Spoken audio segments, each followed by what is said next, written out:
South Koreans are voting for their next president.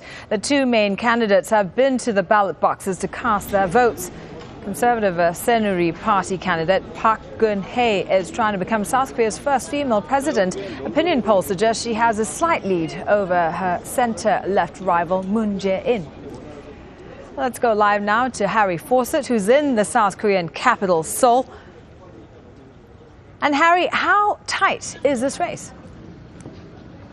It's a very tight race. The National Election Commission is telling us not to expect a result until later than usual, possibly well after midnight. The most recent polls we had a week ago, because they can't be published in the week up to voting day, saw Park Geun-Hye's lead shrinking to within the margin of error. Still ahead of Moon Jae-In, a Liberal opponent, but the Democratic United Party of Moon say that their candidate has enjoyed a late uptick in support. Now, both of these candidates, they're big personalities, but they're linked to even bigger personalities. In Park Geun-Hye's case, she's the daughter of Park Geun-Hye, the dictator from 1961 to 79. She stood in for her late mother after her mother's assassination as sort of de facto first lady, so she's remembered with some fondness, especially by the elderly in the electorate, and that period is remembered as one of real economic transformation. So she carries that legacy, but also the legacy of some of the abuses and the political repression of that time. She's had to distance herself from her father's role in that, even apologizing to some of the victims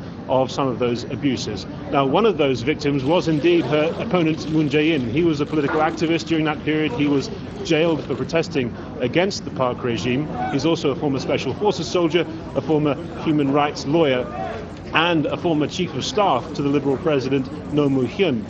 Now, he's also found himself having to distance himself from some of the failures of that administration. Both of these candidates, in terms of issue, are really trying to show themselves as economic rebalancers, expanding the welfare state, taking some of the power and the wealth away from the huge conglomerates, the chaebols, both going for a pretty narrow area of undecided voters on that regard. And that's why turnout will be so important, especially turnout among Moon's largely younger supporters. It's the coldest election day since the first one in 1987. It's -8 now. Turnout is so far a bit higher than the previous two elections, and that will be key in deciding the fate of this election.